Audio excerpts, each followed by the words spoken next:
Hello, everyone. What's up, everybody? Damiani here. Jones here, Game of Thrones fans. Woo! Here to talk about the show that we had not planned to do. Something that we did not think was going to be on the calendar. And then Michael Damiani, in a rage after season 1, reaches out to me and says, Jones, we got to meet. We got to talk about this. We have to do it every week. There's only 5 episodes left after we had watched the first one. This is the end. This is such a special occasion.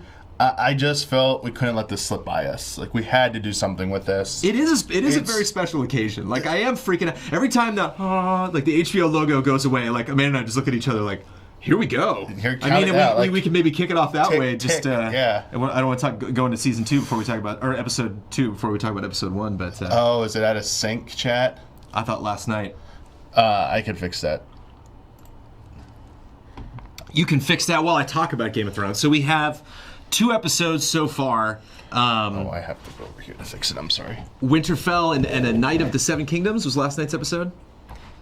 Damiani's going to go over there. I watched them, Jones. They don't have the titles yet. Yeah. It just says like season 8, episode 2. The first episode was called Winterfell, and I was like, oh no, here we go. Winterfell's not making it 1 episode into the season.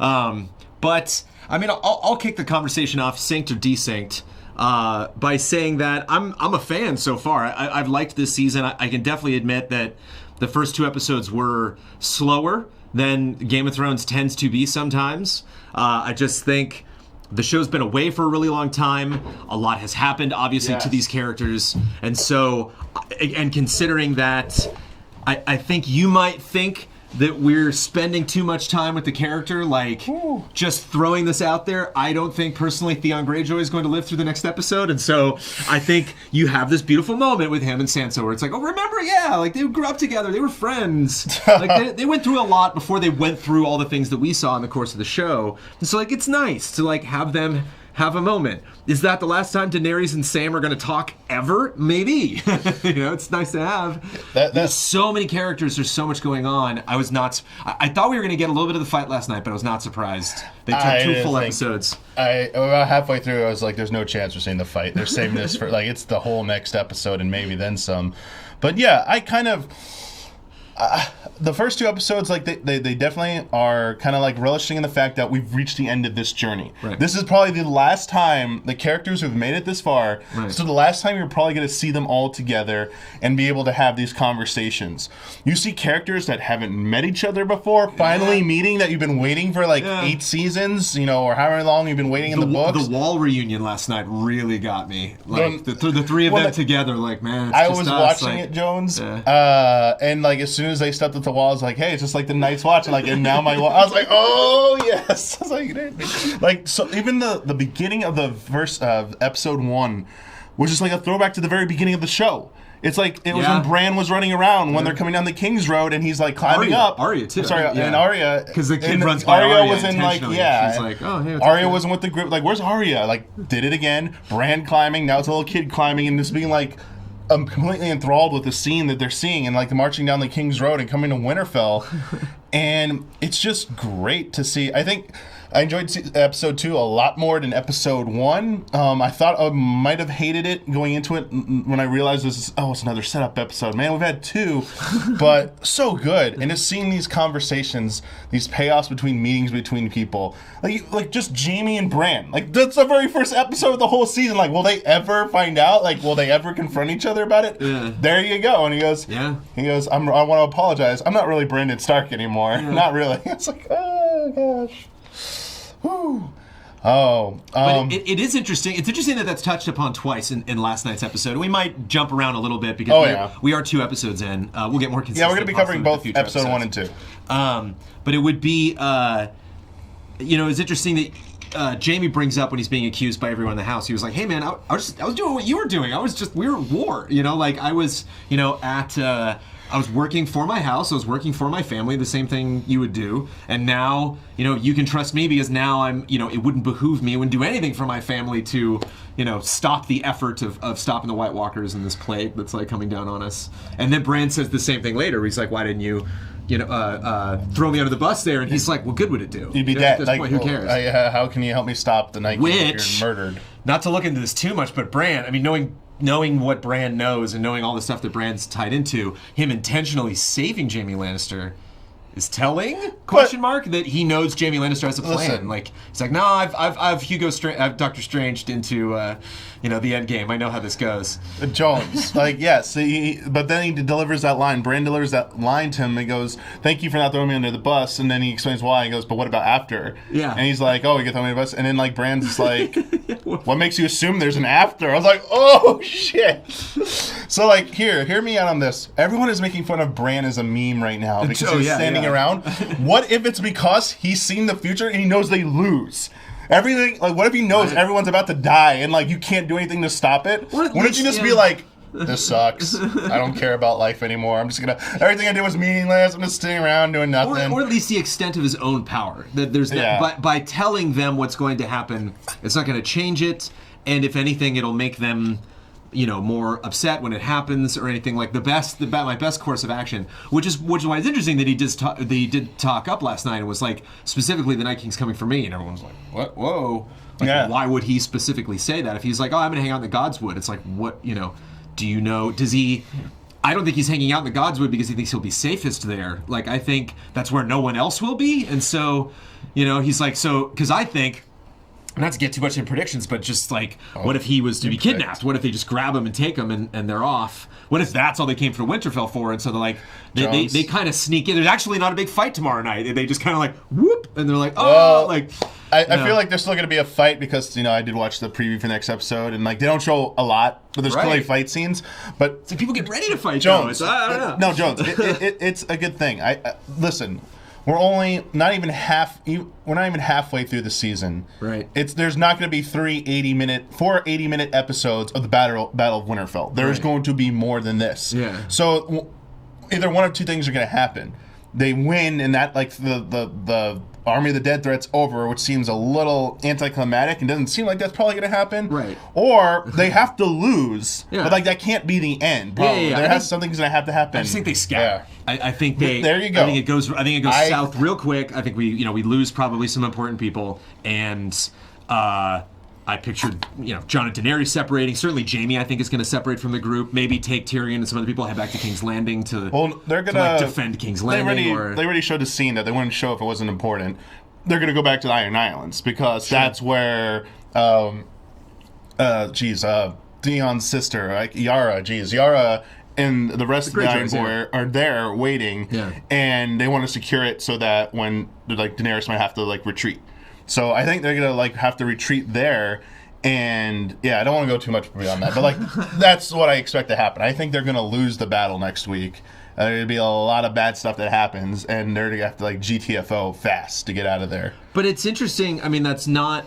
That's like a take, but it's not too hard to predict because it's all they've been saying in the last couple episodes. This is not going to end well. I was actually particularly moved by Gendry saying to Arya, it felt like it's death. It felt like death. That's what it felt like fighting them. And she's like, oh, okay. Me and Death have tangoed before. Yeah, that was an interesting scene because that was the moment where it's Arya's eyes light up. She's giddy at the prospect of facing another I've known death. I've seen its many faces. But Gendry was trying to convince her listen, I know you're a badass. I know you've probably been some crazy stuff, but until you've encountered the White Walkers and Army Dead, you do not really understand what they are. And I think Arya obviously has a Valyrian steel dagger, and she's now got the dragonglass spear thing, which is pretty cool. But I still think. I bet we still see her kind of have a moment of this is this sucks, or I'm in over my head. Oh, totally. Oh, yeah. But that moment in that scene was really good because she's still very confident in that scene, and it was interesting to see that. And just real quick, the thing about death, Gendry explained that later on when they're having that big powwow meeting about the strategy the night before. Sam kind of interprets what it means for the what death is, death's coming, the endless, what is they're trying to figure out what do they actually want. They want Bran. Why do they want the three-eyed raven? Because it means an eternal night, and that's what death truly is, forgetting. I think we started to peek into the meaning of we got a little bit of maybe their reasoning. They want an age where men are forgotten, and they erased them from history. That's it's not just about them dying and losing in Westeros. It's this is erasing your history. I was this is Yeah, the stakes are really high. There's like I can't remember how many what books have done it or who originated it, but the idea that like you were to go to heaven and you're actually only in heaven as long as people on earth remember you.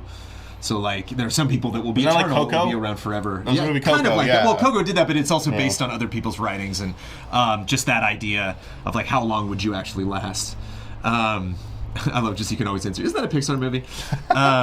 But specifically these episodes. I mean, like I kind of want to go like character by character. Like we've definitely done an arc with Jon and Dany like kind of at the center of everything, obviously. But in terms of what the two of them didn't know at the beginning of the season that they know now, he's ridden a dragon. It's been a long couple episodes for Jon.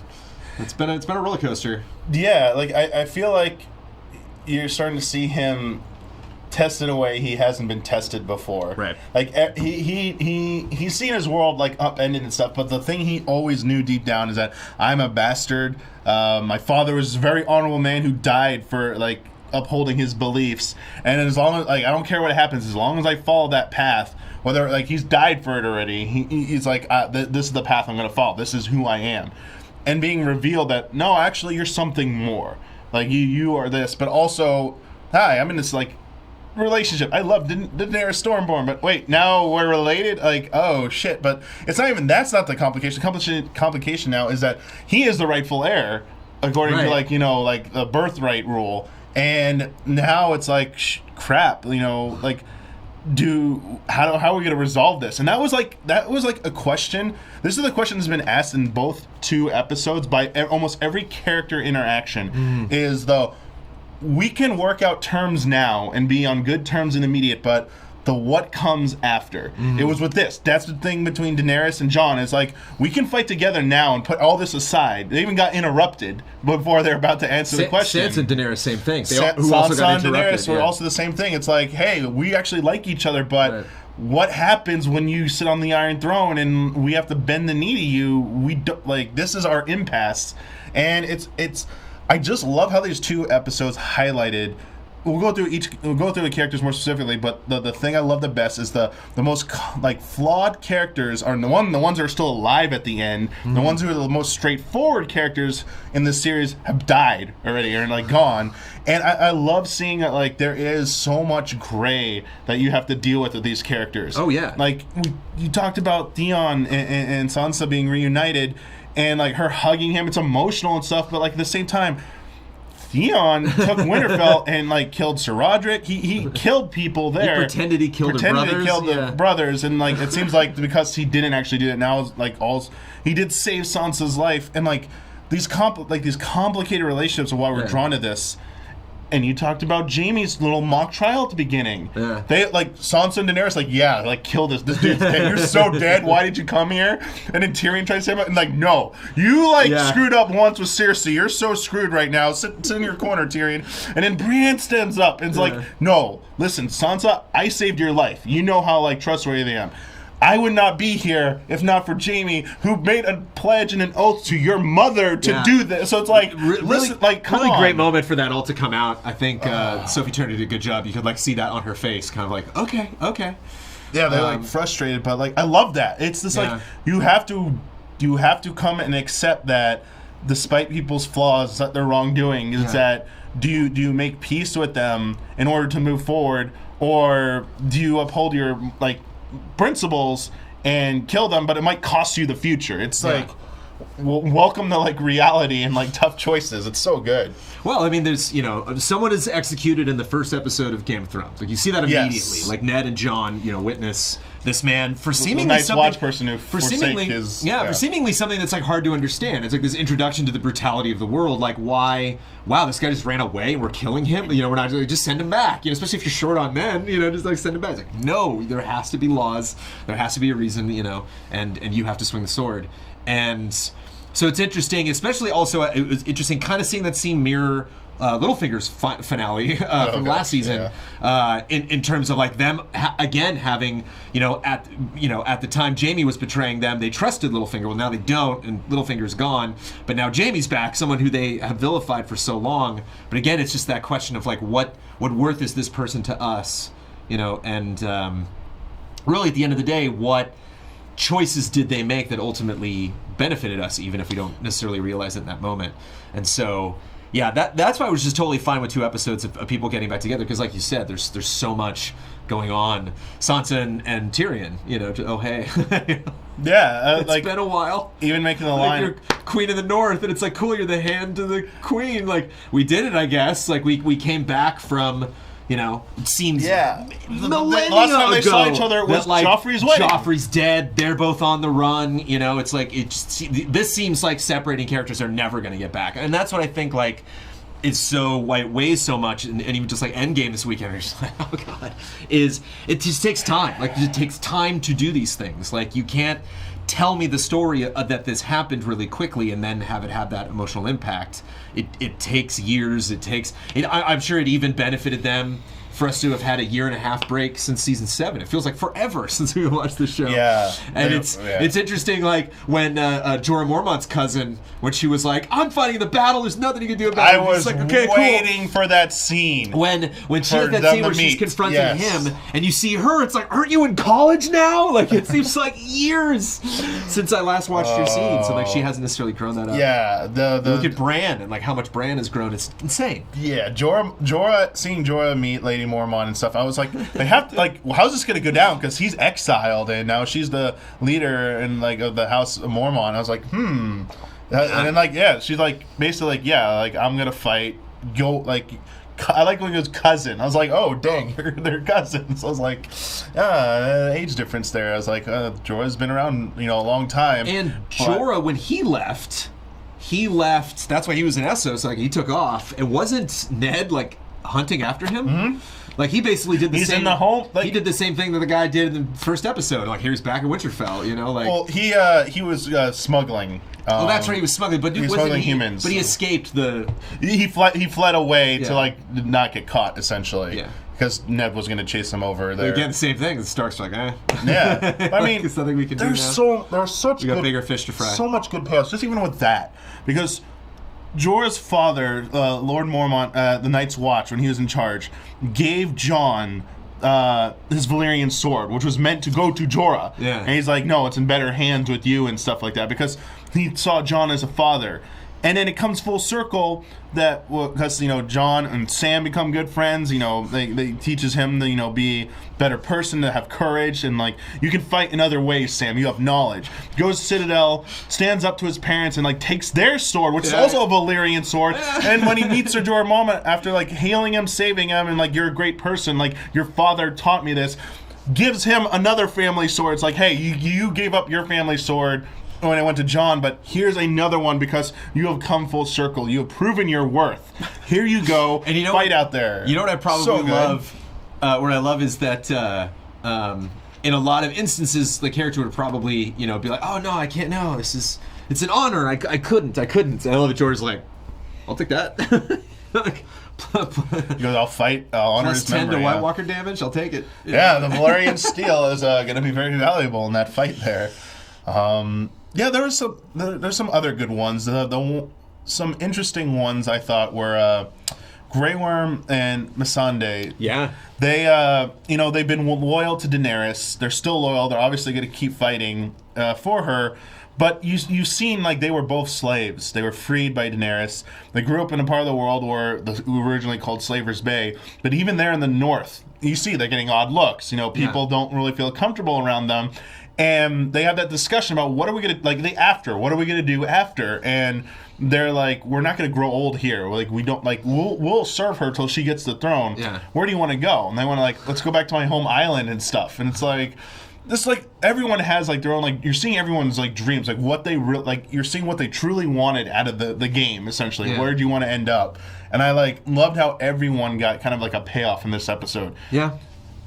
It definitely suggests that those are, I think, kind of be some of the biggest shakeups, and why maybe that 6th episode is, like, mostly an epilogue. Like, mostly, or at least half of it to just kind of wrap everything up for you to see where everybody settles in. I don't know how much everybody that is. Maybe like 8 people left, but I think those are going to be the biggest surprises of you realizing, oh, this person isn't going to go get the thing that they want. So that's why I'm always wary of characters like Bran or even Daenerys, where they're saying like, I've always wanted the throne. It's what I want more than anything. It's like surely something is going to germ its way between her and that goal in a way that we're not expecting. She's either going to walk away from it, or it's not going to be everything she hoped and dreamed, or they all just let Cersei go at the end. They're just like, oh, fine, you can rule, whatever. We might get that. But, I'm just hoping that episode 6, that whole glorious 80 minutes, is just Cleganebowl. Yeah, just the final showdown is just the Mountain versus the Hound. That's how it all ends. I like that both of his encounters with Arya were both kind of salty and fun. Like, I love how quick they were. It was great to show. Like, it showed how they go leave a couple of old shits, and it's like, hey man, that's not Barris the Bold, but what's his name? The eye patch. There's Sir not Barris. I know. Shit. It's too many damn names. No, he was the one sent to go bring the mountain to justice by Ned Stark. Beric Dondarrion. Dondarrion, jeez, thank you. Oh, wow, gosh. Chat's got our backs. Oh, you got it from chat? Okay, yeah. I was like, it's coming to my head, and it's gonna be there, but no, Great name. Beric. But like the scenes with Arya and the Hound, because their journey together back in season 3 was like some of the best. Her and the Hound and her and Tywin's exchanges, and it's kind of interesting to see when they meet again. It's basically the roles are kind of reversed. Like the Hound has learned a little bit more of like, I wouldn't say humility, but like more purpose. It's not just he's about himself. He can actually do things for others. And Arya now is like, the cold, like, killer, which is what everyone thought like the Hound was. And they had that exchange, and she's like, when's the last time you ever fought for anyone besides yourself? And she's like, I fought for you. It's like, like she despite her like, being annoying to him, like they changed each other. And it was a good scene, but also it showed, like, when you said, I'm not going to spend my last night with you two old shits, essentially. like, it's Beric Dondarrion, man. You can say that to the Hound, but, man. Like, what do you expect from that? They weren't going to, like, they're not, like, friends or anything like that. But I like that it does play against, you're like, oh, the Arya and the Hound are back together, and it's like, they don't, they didn't leave on good terms. Like, I know that meant a lot to you as a viewer, as a reader, but, it might not have meant the same, the same thing to them. And so it's interesting to see these relationships, between, Sam and Jon and Dollar said, talking about the wall, or, between, Sansa and Tyrion, because they ruled almost, for, a tiny bit. I think it's, I don't know where, was there anything that did meet your expectations for the first 2 episodes? Because I think that's like, I see a lot of people talking about, I expected more action. I saw some people complaining about a lot of the visual effects in the first one, I guess maybe when they were riding the dragons. Yeah, I think they're saving a lot of the money for the end. But like, was there, I just don't have many expectations. I'm just kind of waiting to see how the whole thing plays out. I feel like it depends on like how the season and the ending play out, whether or not I feel like the first 2 episodes were, the second episode was, I thought that's right now, felt was really good. Episode 1 was like, okay. It wasn't great, but like, you gotta start somewhere when you go into the end. You can't just like jump right into it. But who knows? Like if it's all been building up to something and it leads to like great payoffs, then it was needed. But if we get to the end and like, man, like that was really disappointing. They should have spent more time. Why'd you waste 2 episodes? It's gonna be in retrospect. I feel like time will tell. But there's we've been talking about like Winterfell a lot. We can definitely come back to it in a second. Sure. But episode 1 took us to King's Landing, though. Yeah. Like we saw what's going on with like with Cersei. The Gold Company. The Gold Company has arrived. Cersei has purchased them, 20,000 soldiers. No elephants, though. She was very disappointed about that. Euron Greyjoy is still, after Cersei, gets Cersei. Commanding, the Ironborn fleet, Iron Fleet, basically. But there's some things set in motion there. One, we know what her plan is definitively for what she wants to do. She's not sending anyone north. She's waiting for them to be routed and then obliterate the remains of them. 2, she gets Bran, awesome Bran, like one of my favorite characters. And says, you had all these agreements stuff, but like I'm gonna make you the ultimate offer here. There's like all the stuff you've ever desired, all the gold you ever wanted. You just have to go kill my brothers. Like, and here is the crossbow that killed my father, Tywin Lannister. And he's like this fucking family. But I mean, there was a moment in episode 2 where Jaime steps away from Tyrion when, like, they're talking about, like, you know, they're talking about something, and then, like, I think about their sister trying to kill him or something, and he steps away. I'm like, oh shit! Why is the framing like this? Is someone gonna push him over? Is he gonna die? So like now you're like worried. You are worried about. You don't see Bran being like, nah. Like if I'm, you know, I don't know. Do you think Bran would go through with that just for? Well, the thing is, here's the thing. Status that bad? You could point to a lot of instances where he's done things where it's like, what's the profit in it? Right. Him allowing Tyrion to meet Jaime when Tyrion was like had already murdered their father. Him saving Jaime from the dragon, and you're like, oh, that's my payday. If he dies, I get nothing. Yeah. So I might as well risk it. But it's like, there's other paydays. Would you really like? There's this balance of like, how much of a sellsword is he really versus how much is he truly like a, you know, like kind of like. There's honor to him, you know, or to some extent. I could totally see it going both ways. I could see that being a red herring and him showing up later and being like, you know, I'm not going to do what Cersei says. She's crazy. And clearly is, you know, we're all going to lose this battle, you know. I don't know. I wonder what his perspective is. I know what the answer will be, Jones. Huh? Because what Tyrion... I'm so dumb. Tyrion's always told Bronn, whatever they're paying you, I'll double it. There you go. So he'll approach him and be like... The line. I just wanted to check with you first. Yes. And see if you would double it. Bronn will show up with the crossbow and like Tyrion, he'll be like, I'm here, like, explain the thing, and Bronn, he goes, so does your offer still stand? And he goes... That's what I like about you, and like, you know, shake hands and stuff. All right, okay. Yeah, what characters have we missed from episode So, a lot of reunions. How'd you feel about towards the end of episode 1? There's this starts off as a great scene with Jorah and Daenerys meeting Sam. And he goes, so this is the person who saved my friend. And you're like, oh, this is like Sam's getting credit. And then, if you didn't realize it immediately, for me, it hit me about like 30 seconds into the conversation. I'm like, before they tip their hand, I'm like, oh, wait. She killed. Oh shit! I hope it doesn't. Then she's like, "Your father want to be Randall Tarley," and that conversation tone shifting from like joy and celebration to my brother's still alive. You killed my father. All right, well that sucks, but you know he's an asshole. My brother, he stood with them, and this like him like just can't even compose himself. Like he just barely composes himself enough to ask, "May I be excused?" To like actually go cry, not in your presence, and then he runs. To like he sees Bran and he's like, it's time to tell Jon the truth. Like how do you feel about like that going down like that? I thought it was an interesting exchange. It was a little bit rushed, but like I think Sam and Bran at this point like really need to be it's I like having them be at the center of a lot of these reveals. I love that Sam was the one that told Jon, and I think that's like the thing about Sam is that he understands like, okay, I haven't had to shoulder as much of the burden that Jon has had in terms of like the fighting that he's done and the loss and look actually dying and coming back, but like this is probably my burden, the burden of knowledge, like the burden of being the one who survives my family, you know, the burden of having like the ones that are closest to me be the ones closest to the conflict, and so you know I lose them. Like it's interesting having Sam in the moment with the Night's Watch where he's like people keep forgetting that I actually killed one of these things, you know, but it's like he does have to realize, and I think he knows deep down that like you've been so lucky and there's been so many situations where someone has saved you or you narrowly, you know, just dodged some pretty nasty stuff. And so, it's interesting, you know, seeing some of that where it's like, I want to, you know, having Tyrion not go out and fight. We want to preserve you. Talking about Sam, you know, not going in, and which is why I'm nervous about that crypt, man. They're like, oh, we'll be in the crypt. Like, like, a lot of dead down there. I think, I don't know how much we're gonna get of like zombie Starks in the next one because like, they're dust by now, you know. It's like everyone in his army that you're seeing, like that was someone who fell in the battle they were fighting, and then they came back, and you can see some of them barely able to stand.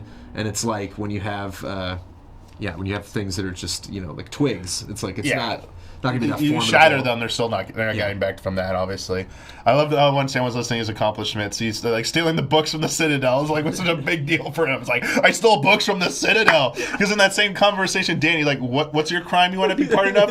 I stole books from the Citadel. It's like that's like just who he is. Oh man, I saw a gift today of the Beauty and the Beast, and she's like on the ladder, but it's him. It's so funny. Love Sam. Sam's gotta make it. What's the point of killing Sam? You know what I mean? Like just seems like that's the guy. He's the Well, one. I feel like at this point, Bran, I could see almost making. He's kind of fulfilled. I mean, I hate to say it, like, I mean, I don't think he's like. There's no plot armor for him. I feel like the thing is he has fulfilled like this major role, which was finding out a way to defeat the White Walkers and revealing Jon Snow's true identity. That was like in terms of like that's from like thinking about it from the writing perspective. It's like.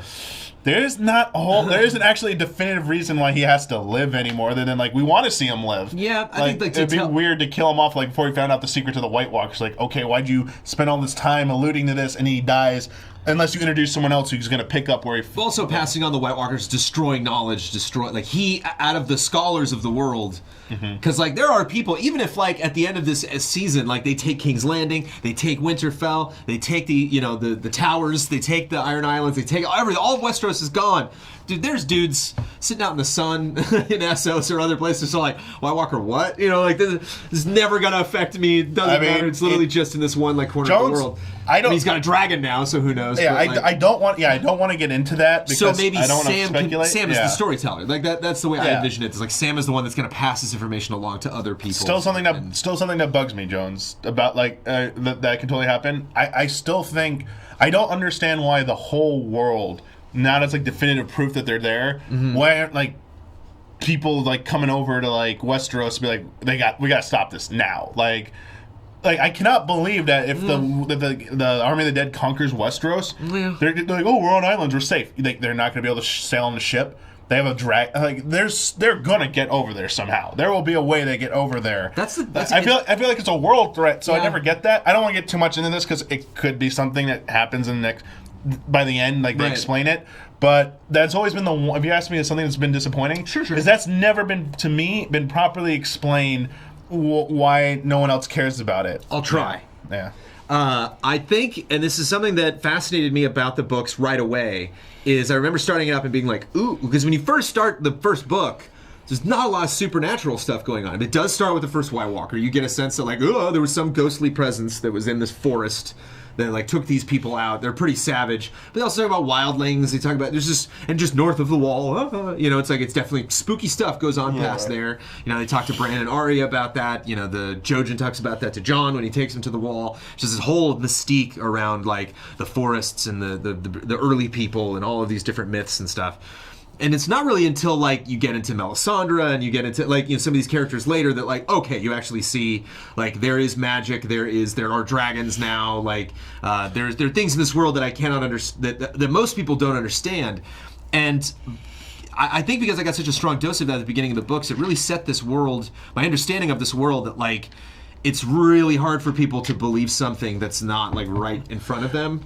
And there's you think of kind of like the way that they talk about those slaves in Slaver Bay and those other people like the Sands and like when they talk about these other cultures, it's like they're almost amused by like the issues that they have to deal with because it's not my problem. I got my own issues. So I think there's just a lot of that going on. I think they're like, why should I care? Why should I even believe it? It's probably just wildlings. Like, I get that, and they've established that over the course of like the season, the doubt in the magic, the doubt in the supernatural, and people need to see to believe. My thing is, at this point, I feel like at this point, as far as we're on the season, there are enough people to testify to that it's the believability. So here's the thing. Cersei has seen them. Whether or not she really believes like they're dangerous, like that's she didn't send anyone north. She still fears it. Like she was terrified of that. She's in business with the Iron Bank of Bravos, who's funding the gold company, which is like that's huge. It's a big deal. Established huge things from over there in Bravos and Essos. It's like if she were to tell them like, yo, there's like this giant army of the dead coming. It's like. This like if they beat us here, they're coming there. You won't get paid back. You care about your money, you're not getting money. Oh, you care about all your places, they're gonna come roll over them and stuff. Like we need to like we have everyone here. Like when they hear that the Dothraki, like most of the Dothraki were wiped out, the Unsullied were wiped out. Like if all these freaking like revered legendary fighting companies get obliterated. They're going to be like, yo, they're all standing up to them. This is not a joke. Like, who do you have left to fight over there? Like, just like a bunch of like wealthy people and like poor people who don't know how to fight. It's like, good luck with that over there. And like, I know people in Chapel, Euron said, let's just sail away. There was a joke about, can they swim? We don't know if they can swim. One of two things they can do. they can get on boats and sail over. There's nothing that says they can't get on boats. Right. And have you watched Pirates of the Caribbean? They ride horses, they ride dragons. They can literally just walk along the bottom of the sea. They're undead. What's going to stop them? Like, Haven't you seen Pirates? Just watch Pirates. They walk around just go in the water, walk across. Is it like special magic water? I know we're talking way too much about this, but like this is the one thing that's always been like, why isn't why isn't this like World War? Like, why aren't we like? I mean, early in the seasons, I got it. It's stories. It's nothing. You know, who really believes this nonsense and stuff? I feel like at this point, it has to be it's real. Let's do something about it. It's a frustration. I just pictured the Raven landing, and then you take the letter and you unscroll it. This is really happening. Oh, this is we really have to do happening. Something. Whoa! Did you see this? Get on your this dude never Westeros says social media. But sorry, I went on such a tangent. I got some questions for you. Because Cersei isn't so smart. I like that take. That too. It's a good take. There's some other characters I want to talk about. Sir Davos. Oh. Now an advisor, I love him so much. So, I want to know. He's so old, though. He's probably not going to make it out because he's so old. Did you like that? Maybe he's going to make it to season 6, but... Did you like that exchange with him, Varys, and Tyrion about, like, young people, like, they say respect us because it keeps us away, so just remind them of an unpleasant truth, that nothing lasts forever. Yeah. But, I liked the scene in episode 2. I wonder if you interpreted it this way, where he's giving out food to the fighters. And he convinces the first fighter about, hey, like, I was in the Battle of the Bastards. You know, I don't know how to fight, and yet I've survived. I can do it. You can do it. Which I thought was like, okay, that's a decent, good speech there, good motivation. And then the girl comes with the burnt face. Oh, yeah. And I was like, is he getting flashbacks of Princess Shireen? Dude, Amanda tripped for a second. Amanda was like, what? Oh. She's like, this doesn't make any sense. And I'm like, no, it's just a kid. It's like, Amanda went there immediately. Amanda thought it was the same actress. Was like, wait. That was, seeing that and her wanting to, I want to fight. And it's but I mean, like, we have well, okay, just two things. One, she's toast. She's out the next episode, man. It's the red dress from Schindler's List, dude. She's gone. Like, she's gonna be down in the crypts with everybody else and be like, have a little candle and be like, what's that sound in the corner? She's done. Like, She's done. I'm sorry. I mean, this Game of Thrones, man. I don't mean. She's like literally the first person who dies down there. I don't mean to be, savage about it, but this is just a savage television show. We just watched Arya have sex, man. All bets are off. All bets are off. That was the other thing too. Part. We talked about that. It's classic. I mean, you have that scene in Two Towers where what's his butt? Aragorn's talking to the king, and it's like. And he's like, look, man, we're screwed. And the king's like, what do you want me to do, man? He's like, I got kids picking up swords. Like, we're probably gonna get roasted. But let's if we have to make an end, let's make it such an end, and like, so I think it's that idea of just like, no, it's if I have confidence, if I'm, or at least I can manage my fears, it's probably part of my responsibility. If I think none of us are gonna make it out of this fight, to let people know at least be proud of the way that you're dying, like. Yeah, I have to. I mean, it's one thing to die and be cowering. It's another thing to die as a hero, die charging into battle, die facing these things. Obviously, with pride and with fury and blah blah blah. So they're all toast. Yeah, okay. So whether or not Sir Davos again, whether or not he has a tearful, like, sheds tears at the death of this like girl he was just trying to help out, or if she survives somehow. Later on, you see them in this kind of extended scene. We kind of cut back to it like 2 or 3 times, where people start gathering around the fire. Which is when I knew. Yes. When the first person was like, "Hey, do you mind if I sit here?" I was like, "We're not getting a fight in this episode. We're gonna be hanging out around this fire a lot." Like, it's time for the before battle campfire story scene. But it's real. I don't know, man. I just drank all of this up because it's just so entertaining to me to see these people interact, to see them, magnify this moment, to treat it with the gravitas that it deserves. That to not, I mean, every single part of it. Look what we've overcome. Look what our rank is compared to each other. Look, all the people that we've killed, all the battles we've survived, all the wars that we've won. Look where we are. We're at Winterfell. How crazy is that? Like the Jaime and Tyrion start there. History, Just like, did you ever think we'd be here? Like, it's it's so funny. It's like it's almost every single season just kind of makes that first season better. It's like after every single season of Game of Thrones, if you go back and watch that first season, it's like, whoa. It's like now you go back and you watch like Tyrion and Jaime like get off their horse when they show up at King's Landing, and you're like, or show up in Winterfell, like, wow, the next time they'll be back here, stuff happens. Yeah, if you could see any one of the shots from the season, like 4 or 5 years ago, I would you'd be like disbelief, like what? Knighting Bran of Tarth, like, man. Yeah, Bran of Tarth getting knighted, like that was good. Really, and by Jaime. Yeah. But it's like, say she dies tomorrow, or she dies on Sunday. Like she doesn't make it through this next battle. Then it leaves you with the issue of facing. Well, what did it matter? It's like, yeah, it made her happy, but like, what does it mean? Any of the I think, military alliances that we have. I think that's fascinating that she finally attained that goal and then is possibly going into her final fight.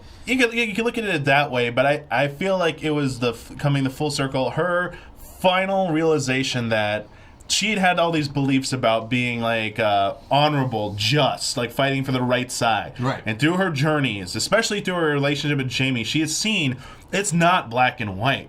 It's never black and white. In fact, like her testament to Jaime standing up for him was like she finally understood it. And I think that moment of her being knighted by Jaime was like, it was like a proud moment for her, because like she is being anointed by this person that originally she thought was scum, saw who he truly was, and like he helped her realize this is how the way the world works, and there's more than one path, and like sometimes you can be good and you can be evil. That's what it means to be human and to be flawed. Yeah. And I think she like this is like this experience of like realizing that, and like Jaime, like this is perfect. There's just a perfect scene. To clarify, I think it's a beautiful moment. I just think there's a lot of gravitas that they have. There's a lot of weight they put on these relationships going into a fight. These things, how they manage, how they are represented over time. And so I think that's just it's an interesting moment because it happens while they're all inebriated. It happens in this small hall in front of a very small group of people. And so I like how intimate and personal it is, and I like how it speaks to I don't know, just the honor among enemies, I guess. Like there's so many reasons why they mentioned that there were reasons why all of us, at some point were fighting with the Starks. Yeah.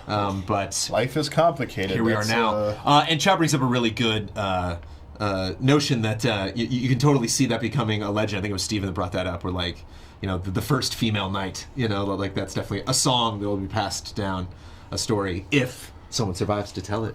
If songs and stories are told after the season is over. Yeah, it was. I just loved it. There were just so many mannerisms in that scene, like Podrick wanting to have a drink with Tyrion as he's drinking, and Brienne's like, it's night before battle, and it's like half a cup, and it turns like overflowing in there. That's like, a gift, man. Him just topping that, and then him being like, yes. And Podrick's like nodding like, yes, like give me that. I was like, that is a gift I plan to use also, again. how much older Podrick looked. I was like, he's grown up now. Yeah. He's a man. Like, holy crap. That's like, and I love that there's this moment with Bran where he's like, wow, Pod's leveled up now. And she's kind of like, yeah, I mean, he's like a good soldier now. But coming from her, that's a compliment. Right, no, I know, that's like, wow, she's not trash-talking him anymore. We're still going to lose this fight, most likely. But yeah, I loved him in that moment. I mean, talking about, Lord of the Rings parallels, that was definitely like a Return of the King parallel with him singing. And seeing everybody and reconnecting. I was like, it's been like almost 20 years. It's cool to like do a scene like that again, right? Sure, yeah. No one's going to, like, we're not going to get accused of that. Another character we haven't talked about Tormund. Oh yeah. Oh, Tormund Giant's Bane. Saying why he's called Giant's Bane. Yes, the story about the blue milk. I think that was probably as far into comedic relief as they went to that episode. I sit into her bed and she mistook me for a babe and like breastfed me for 3 months. But he's always done that. Isn't that a thing dating back to like when Jon was traveling with them? Like, didn't he tell lots of tall tales and like? Yes. Didn't he likes to mess with people? And what's her butt? Redhead called him on that a lot. Ygritte called him out frequently, where she was like, "I was there. You didn't do that." Like, I love that moment. But it's really cool to see. And again, like this stuff takes time. But like you look at that room and you see like Davos and like the army that he's been fighting, like he raided King's Landing with Tyrion, and like there's Tyrion, and then there's Jaime, and there's Tormund, like who like you wouldn't think would be caught up in all of this, like not necessarily political intrigue, but like to be there at these most important moments, given how just 6-7 seasons ago how distant he and his the closest people to him were from all of this stuff that was going on. How the thought of even just going over the wall would be unthinkable.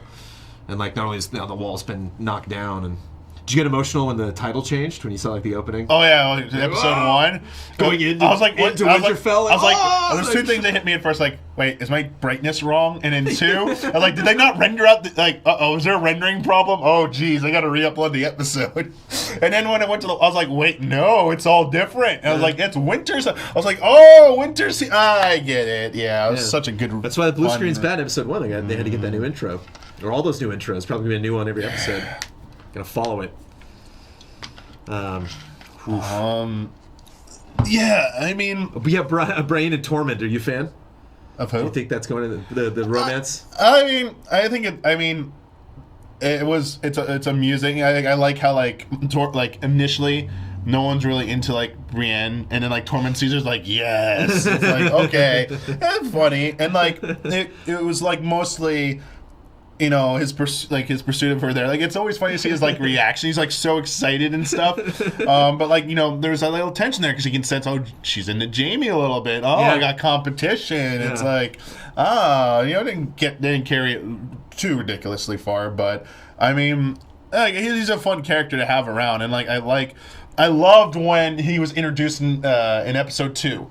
Because you said, like, the part where they're at the Night's Watch reunion, they're walking towards each other, and Tormund, like, grabs Jon, like, Yeah. He's, like, totally interrupts their, like, reunion, and, like, doesn't care. He's like, I love you, Jon, you're so cool. All of those are so key, and I think they're so important in terms of...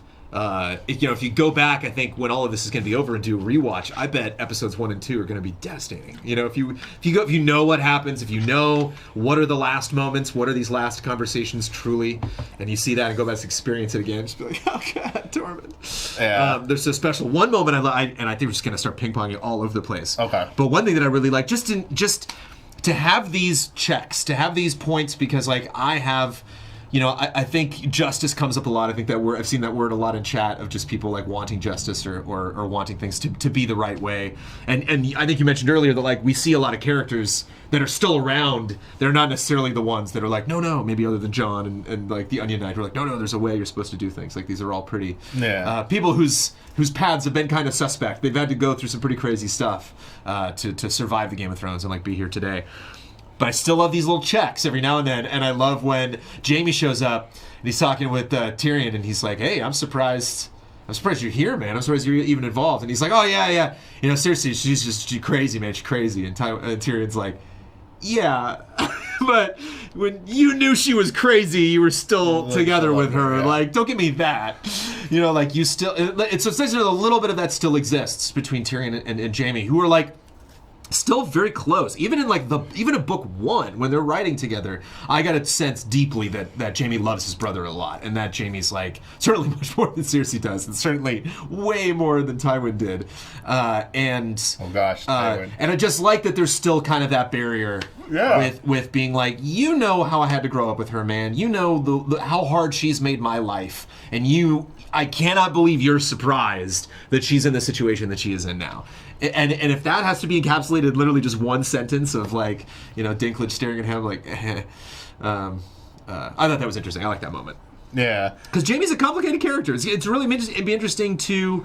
You see a lot of the characters, like a lot of the characters that I love, like if Sam doesn't make it through this, I hope it's like a Godzilla moment where he just, like, bye Sam! It's like, I hope this man's not tortured or something terrible, because like, you want it to be quick for a lot of these people, but you have to imagine like the Jaime Lannister's last stand has to be heroic in some sense, man. I mean, like this guy, what a crazy path he's been on. It's gonna be so interesting to see what, where he is, why he's still there. Yeah. A lot of people ask that. Why are you here? I feel like, I think you're rooting for that, but at the same time, I think he Try not to. He truly just wants. He truly just wants to do what's right at this point. Yeah.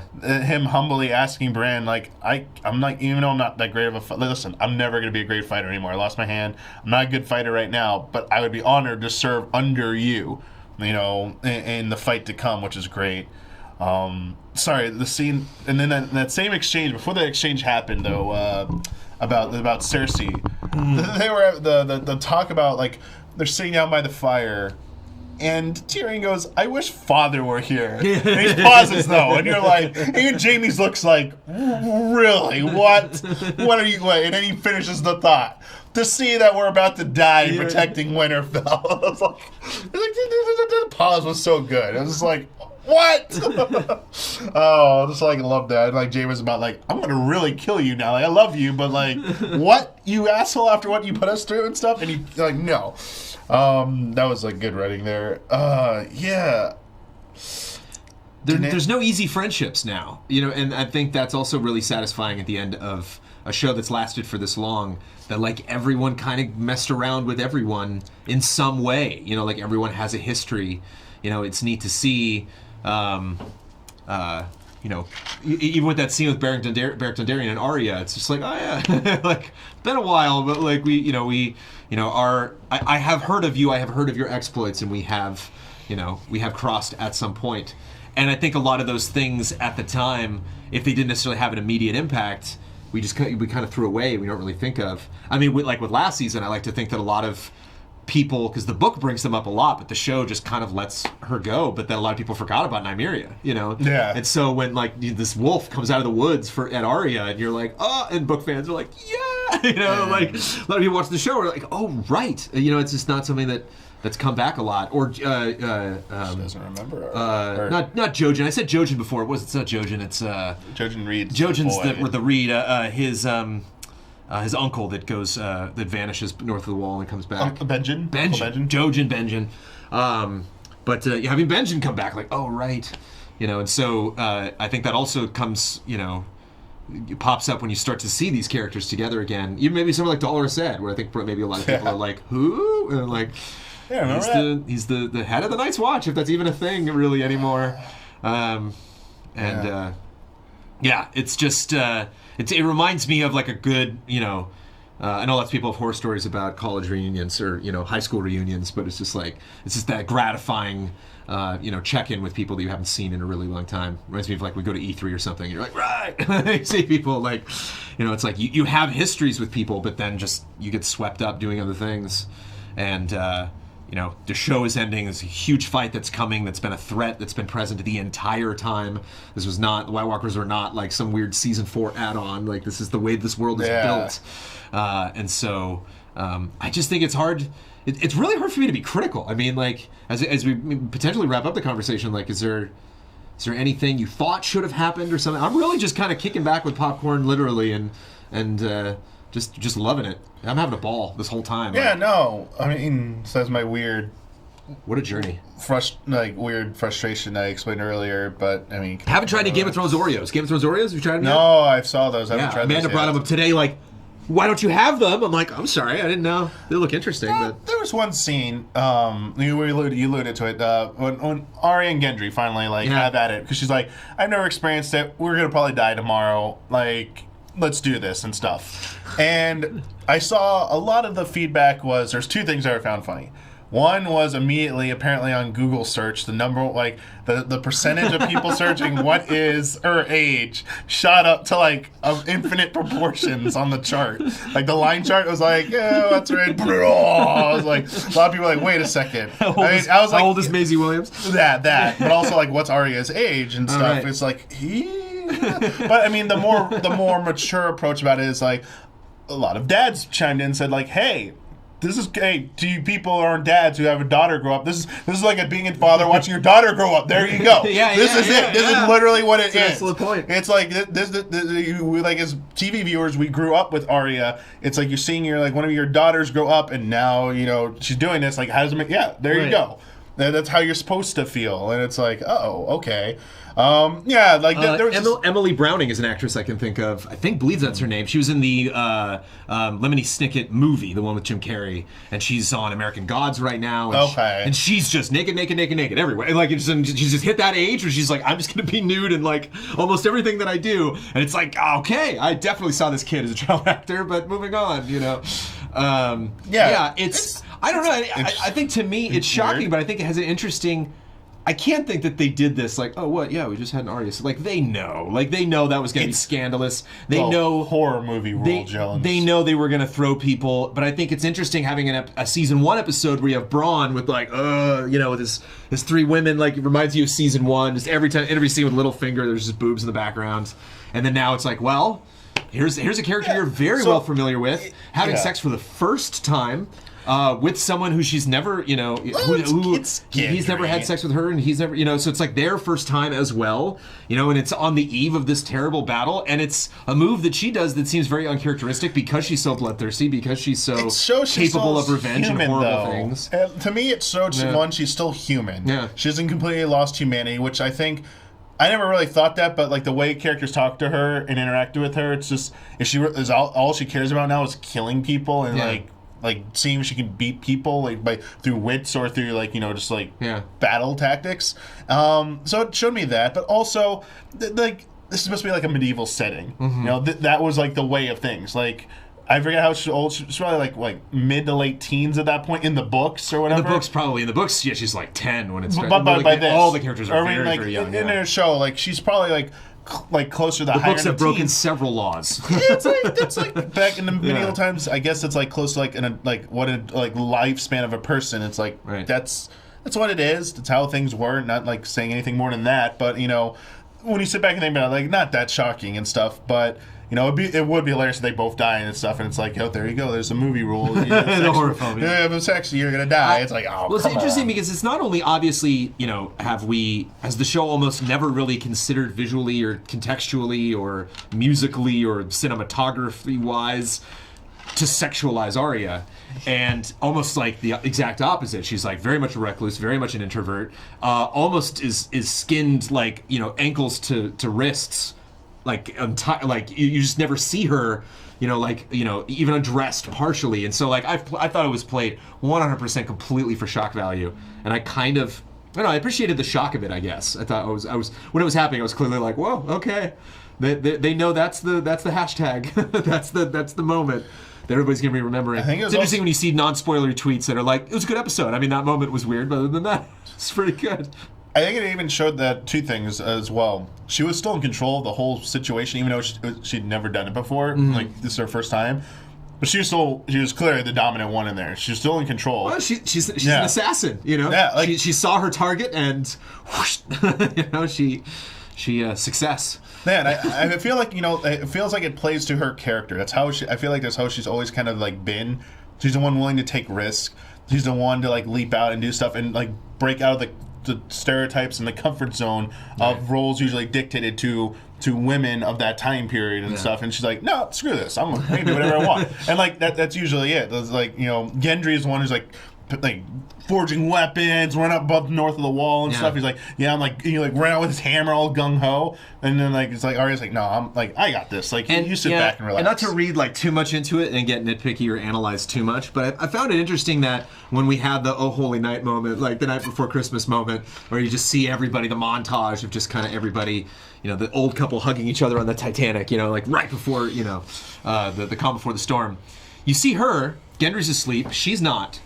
And isn't like smiling. She's just kind of like, huh, And it's like, I don't want to look so far into it as like, Gendry is bad in bed, but like it's interesting that it's kind of like emblematic of Arya's story. Again, I'm probably reading way too much into this, but like she's never quite satisfied. Sure, her list keeps changing. She still has people on her list. Like Jaime was on her list for a while. Like a lot of these people that she's like sleeping in the same castle with tonight used to be on her list, and she's just like, So it's interesting to see her evolve and grow up and kind of try to manage her expectations and what she knows she's capable of doing and what she expects to happen and how she expects to feel when she we've seen her kind of graduate in a sense. Like she'll meet a new person, learn from them, and then finally decide, okay, it's time to leave this person and go somewhere else. And she's never quite like happy with the result. She's never like she clearly has earned a lot. It was interesting to see one of her like really kind of only victorious moments was when she took out Frey. When you see that, that Mission Impossible. like let's be real. She's been around the world killing people. Like, yeah, she's finally meeting Nymeria. Had to say goodbye. Just like lots of disappointment. Finally seeing Bran again. Now he's really weird and is not the brother that I remember. Like I have an okay relationship with Sansa, but she's also very distant and cold and has a ton of responsibility. So she doesn't have a lot of friends. And so like I didn't mind at all when she was just like, hey, you're my friend now. Get in bed. And he's like, whoa, okay. These poor women, they're constantly telling Gendry to, undress, get in bed. Tool. Yes. Yeah, interesting scene. And certainly different from what everyone else was doing, so I appreciated that as well. That, like, everyone's finding their own... Yeah. Some are getting drunk, some are staying sober, some are, spending time with friends, or some are having a meal together, some people are making love, like... everybody's sharing, taking advantage of this time. Everyone's doing everything but sleeping. Yeah, that's the thing. Like, that's what they're gonna be like drunk and like, yeah they're here. Yeah, sure, fight. Cool. It's the end of the world. Let's do this. I think just picture like the last shot, the two like the others like walk up with the horses and they're like, oh no, and then they just like pull up wine glasses like ding. There you go. Yeah, it's like Tyrion walks out and goes, here, have a drink. Yeah, like let's like make peace. They're just like playing soccer together. Or something. Find like wine is like deadly to them. They're like, ah! And it's like Tyrion's like, see, I saved the realm with wine. Dark Knight brings up a good question, which, again, was just another, like... Oh, yeah, I was going to talk about this. We're doing this now moment, of him bringing up, I certainly think Jon is probably one of the least delicate conversationalists. Oh, yeah. When it comes to the cat. Some people being like, whoa, Jon, you were kind of blunt and you waited. Yeah, well, I mean, Ned was a little more eloquent. Ned had, I think, more time to kind of, do the pomp and circumstance like Ned had, like, been to, like the Olympics, what are they called? Just tournaments, like he'd been to King's Landing multiple times, a lot of the friends he knew growing up, whereas like Jon was a bastard, so they never really got the training he needed, so he's just kind of doing the best he can. So I'm not surprised when Jon's like, how do I? When he's kind of, Daenerys is a little more eloquent than he is. She knows multiple languages, like she's, toppled multiple governments and had to deal a lot with how you speak to people. It's really fascinating seeing Sansa and Daenerys together, I like that we got it out of the way. I like that. I think, well, like you're saying, what about after? And that's a classic one. What do we do with Daenerys and Jon after? What do we do with their relationship? What do we do with their kid? Like, is she pregnant? It's like, seemed like last season, that's maybe what, like one of the things that we talked about in the year and a half break we had from the show is like, is this kind of where we're going? Like, are they gonna have a kid? And that's gonna be a whole issue. Obviously there's undertones of Jaime and Cersei there. To me it's just kind of a what if that we'll have to deal with. Like episode 6 might not be an issue if one of them die. But I think it's just an obvious. I was not surprised that Daenerys found out. I was not surprised he just kind of rushed that. I love that we got the horns too. The 3 horns for other and the 3 horn and the 1 horn for men returning home. When I feel when they did the 1 horn a few times, it's like at this point, it's like just shout at this point. It's like what's happening, we know what's going on. Like they're coming. Like it's either riders or they're here. It's like just shout. They're here. So 3 like that 3 horns. Like you wasted how much time blowing his 2 extra things. You could be like, they're here. Damn it, get ready. It's fine. You see the horn guy. Like there. One of those ice spears takes an ice spear to the neck. After he blows it just once. Oh, the riders are here. Let them in. But I thought that was okay. Did you think Sam telling Jon and then Jon telling Daenerys? Do you think that was sloppy at all? Or? I mean, it's felt in character for Jon. Like he obviously knew, like he wanted to tell her, and I think it's like, hey, we're about to fight this battle. There might not be a tomorrow for us. And before and how he is, it's basically, I'm gonna tell you this. I need to get this off my chest before we go out there because that's who I am. That's the code I live by. And obviously he's not like he's done it before. It's like said stuff. I'm like, you don't really need to say that, or at least not now. Like Cersei's like, you didn't have to say you bent the knee to Daenerys already. You didn't have to volunteer that information. It's something he's like, hey, if we get, it might take care of itself. If we do the battle, one of us dies, it's not a big deal anymore, is it? But I think because like their relationship, how involved they are, I think he needs to tell her. He needs to say it before it might be their last chance. And I think it carries the same weight as the Sansa scene where Sansa's like, what about the North though? It's like, and then, excuse me, C-3PO comes in. Excuse me. You're like, oh, okay. And anyway, we don't have to deal with that issue. Then Daenerys recoiled her hand during that. Yeah. Because you basically can tell, and I hate to say this, Daenerys seems hell-bent on the throne. Uh-huh. In fact, like it's not just a symbol anymore. Yeah. It's everything to her. Like no other end will be suitable for her. She has to end up there, or it's a failure. Everything she's worked towards, and looking at what she's accomplished, it's basically, is it so terrible if you were like the second in line to be it or something? Like you're still there, you're next to it, like you have to be like. And it's no. The answer is pretty much at this moment, still right now, it's no. I need to be the one on there. Everyone needs to, like, I don't care how friendly or how much of lovers are. If you refuse me, she's shown, I will, like, use fire and blood is what I will deliver to you. And it's just like, she's not insane, but she clearly has, like, kind of like a very harsh side, which she argues is in the name of justice and what's right, but we've seen time and time again people try and point out, like, Varys tried to yell at Tyrion, like, why didn't you stop her from burning those people after the first battle in Westeros? Like, I tried and she didn't. And she's like, are you sure? She's like, are we sure about this? She's not her father, don't worry. It's like, well, I mean, maybe not, but, she still has that streak to her. Yeah. So I think those scenes balanced everything because there was a lot of, like, hey, and hugging, and I haven't seen you in forever, and, the Jon Arya scene in the Godswood just slayed me. And like right when it started and like you see him there and I was like, Arya, please, Arya. And like, oh, thank you, please. I need those two specifically. I miss those two together. That's been a huge gap. That's been a long, long, long time since those two characters were together and had a conversation. And I like that there are no perfect relationships. I like that you pair almost any two people in that cast, and yeah, they know each other and they're familiar with each other and they have some kind of history, like some kind of reason to not trust one another, some reason, like as much as Tormund, like the scene's great where he bought, checks Jon, like they had it was really hard time earning that trust, and Tormund is kind of like it's gonna be interesting when you actually get into a fight. You haven't actually seen Tormund a lot, like fight with Jon for like wars. Like I guess was Tormund at the Battle of the Bastards? Yes, he was. That's right. He's kind of a wild card. You never really know what Tormund's gonna do, and so that's what I think is just so fascinating about it, and why I didn't mind spending a lot of time with these two characters. But man, if we get together next week, I think we're gonna be having a very different framed conversation. Maybe let's just take questions from chat if there's anything that we haven't discussed. Yeah, sure.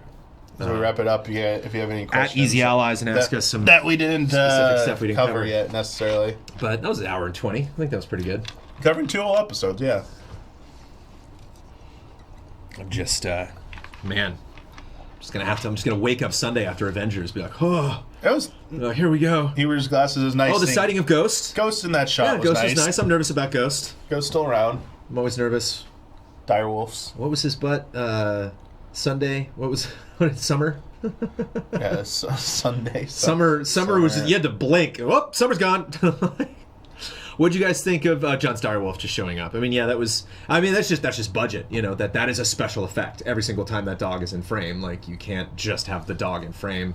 The dogs aren't. It's like, oh, let's just get that dog. Like that does a very special type of dog that I imagine is they got to get the handler and everybody. And I'm sure this is always the question budget wise. Do you think they'll go full fan service and give the audience what they want, or do you think they'll do something surprising, unexpected, like the Red Wedding? Surprise is inbound, man. I think next episode will be a big surprise. The battle you're expecting at Winterfell, I don't think will happen. Well, NK res the Stark crypt. I don't think the stuff down there is resable. Yeah, it's probably not. Do you consider the show and books completely separate at this point? Yeah. I mean, they're... Oh, yeah. The books don't even exist anymore. We're gone. I feel like whenever Winds of Winter comes out and any subsequent books, I mean, there's whole plot lines are just abandoned. And people just assume they're not amounting to anything, but it could... The path they get to the end will probably be a little... very different than what we've seen in the show. Will Mira Reed show back up? Mira Reed zombie? I don't think so. Jojen zombie? No, Jojen got blown up. He can't get resurrected, and Mira is gone. She got away. She left after she's like, I completed my thing. I'm leaving now. And then she had like Bran gone full 3 Raven mode and was just like, I'm not Bran Stark anymore. Thanks. Bye. She's like, oh, that's right. That was really sad. I forgot. I thought she got taken out, but she did. Yeah, she just walked away. Yeah, she's gone. Probably not. Yeah, she's out. In a show sense. When I think about how they produce this show with actors, it's like that seems like a clean break. Hot Pie already had his end. You already saw Arya. Yeah. He's going to be in one of the last scenes of episode 6. You're just see all the trees are burnt. It's going to be like Mordor. Everything is red and ashen, but the inn at the crossroads is still there. It's a little singed, but it's still there. And he'll just kind of roll up the window. And you'll see the clouds will part, and the sun will come down. The birds will start tweeting. And they'll be like, "How does it look, Hot Pie?" And he'll be like, "Rev up the oven." The credits. You're like, "Hey!" He just cooks in there forever, and he never leaves. Yeah. Talking about plot armor, man. The inn of the crossroads is plot armor. They should all just go there. They should all just defend the inn. Just hang out there. Because no, you can't touch the inn, man. It's got to be there. It's got a magic spell. It's where Tom Bombadil lives. I heard. Yeah. And a lot of people just want to know specifically who's going to die. But I wouldn't be surprised if maybe that's kind of like a red herring too. If they do a little twisty twist tomorrow, and like not many people go down. Made a video about that. How about one? How about one? Just give me one. What's one person? Mine is Theon. I don't think Theon's going to make it out of the last one. I think we got. Talking about goodbyes. I think we had a couple of really think Theon's dying. Prominent. Sit on that. Theon, like, bye Theon moments, like him coming back and being like, I want to stay here, I want to fight here. Him having that line specifically, because not everybody talks in these scenes, so them specifically giving him a line to tell them in the war room scene, I'm fighting because I betrayed your house and I want to make it right. I want to specifically be there in the Godswood with the bait. You know, likely the others in the Night King, that's where possibly where they're gonna go first, if anywhere, and I'm going to be there, with my people. His separation with his sister, so that even if he's dead, his sister could still not only obviously carry on the family legacy and rule her kingdom, but command her troops in the fight. And then having this beautiful moment with Sansa eating dinner, it's just like, oof, your time has come, Theon. That's my call. You do feel like for Theon. His redemption's gone as far as it's going to go, so you could argue that, I guess. I think Varys. I'll be going to go with Varys. Just because that would be Lady Melisandre, when they parted ways for the last time, when she went back to Essos, she goes, I got to finish one last thing before I come here, or I must die. She's like, also, where you will die, Varys. I was like, all right, okay. I mean, so not only the whole thing, but next episode specifically? I think he dies next episode. I feel like it'll be an emotional scene because Tyrion and him view each other as friends, and like I bet that's who witnesses. I bet Tyrion witnesses him dying, and it's like an oh shit moment for Tyrion. Like this could be the end. Chrono brings up an interesting point. He says, "Do you even think the Night King is at Winterfell?" and I wonder if that's like part of the twist actually, because you see. And in the intro for episode 2, you could see that Hearthome. I can't keep forgetting the name of it. Whatever. Last Hearth. You can see it like surrounded. They're like they've taken over Last Hearth. And by the time this is a little bit of the Westeros time travel, but like Tormund gets there with Dollar Set and everybody, and they discover the kid's corpse. Great scene. But the Night King and everybody else has been there and is now left, but then Tormund gets to Winterfell before them, so they're clearly like messing with people. Like they clearly could go anywhere. They could be traveling faster than this. They're just not. And so when they show up at the end and they all kind of walk up, like I don't remember, do we see like a big garrison? Do we see just troops and troops and troops and troops, to the horizon, or do we literally just see them? Do we just see kind of a small contingency? Jones. So, like, I don't know. Yeah. Like, I wonder if that... the wall, that big horde that we saw, what if they just kept on going? Like, what if they're like, we don't need that many people to take Winterfell. We just need Bran. We just need to do this one thing. We just need to resurrect the Stark Crypt or whatever. There's going to be some curveball 15 minutes in, they're like, oh, and then it's going to be just, everyone's going to scatter like cockroaches. It's just going to be this big, crazy thing. I can buy into this. Their army is so big. I wonder. I like... It's nothing I've heard or anything. Or I can see them like why. Just that last shot is interesting. The only thing that's weird to me is like it feels like they. What about a classic pincer? I feel like they go for like the absolute victory, which is give like whatever strategy is going to work to win this single battle, we'll do it. Whether it's overwhelming with every single soldier we have, we'll do that. Because when they committed, like all those soldiers descended upon them in the lake in last season. When they were trying to get one to bring back to King's Landing to prove. Yeah. Like, it was just a handful of them. Like, a small little band of them. And, like, they all start descending. It's like, that's overkill. Yeah. I feel like it's like hive mentality. Like, take them out. Like, commit everything to that would be, like, the most simple, logical explanation. But, yeah, as you said, maybe there is something we're not aware of. Another part of the mystery to their ultimate motives. Right. And... it would be better for them to get, like, they do need to split up, and they are splitting up. Yeah. Shoot, I'm preparing myself for weird stuff, it's in the realm of possibility. Like, I'll concede it. Yeah, like, I'm not, if the next one episode starts, and it's literally Jon on one side of the table, and then, like, the Night King's on the other side of the table, like, and then you cut, like, everyone's outside of the room nervous, I'd be like, I'm not surprised. Like, I'm prepared for anything, you know? Like, what games do they play in Westeros? Like, what's like, you know... What's like 5-card stud in Westeros? Like, what are the games? What game could he play against the Night King? Chess? I forget. An archery challenge for the kingdom? Archery challenge. They can have a tournament. Yeah. They hold a tournament. Yeah, They can joust with the mountain, you know, see if anyone can beat them. By the way, that, like, if you want, like, it won't happen next episode, but, like, I think that's what it's all been building up to with the mountain. Everyone's like, what is the mountain? Like, he'd been brought back to life? I think if the army shows up in King's Landing, he's just gonna automatically be brought to their army. There's gonna be the awesome scene where, like, he just, like, starts marching, like, to them or something. It's or, like, he turns to Cersei and his eyes are blue and he just, like, whoa, yeah, then the hound's there, and then we begin the Cleganebowl. So excited. You gotta get Cleganebowl. But I mean, talking about expectations, though. It's like, don't you see that that's something that they'll subvert in some way? They're like, we know you want it. Oh, yeah. So, I know. It'll probably not happen. His shoelaces are tied and he fell off a cliff. What do you guys think the show has planned for Melisandre? I mean, she's coming back. Probably will be the later parts of the season. It sounds like a season 4 edition. I don't even know if, like, she needs to reappear unless, like, it is something crucial.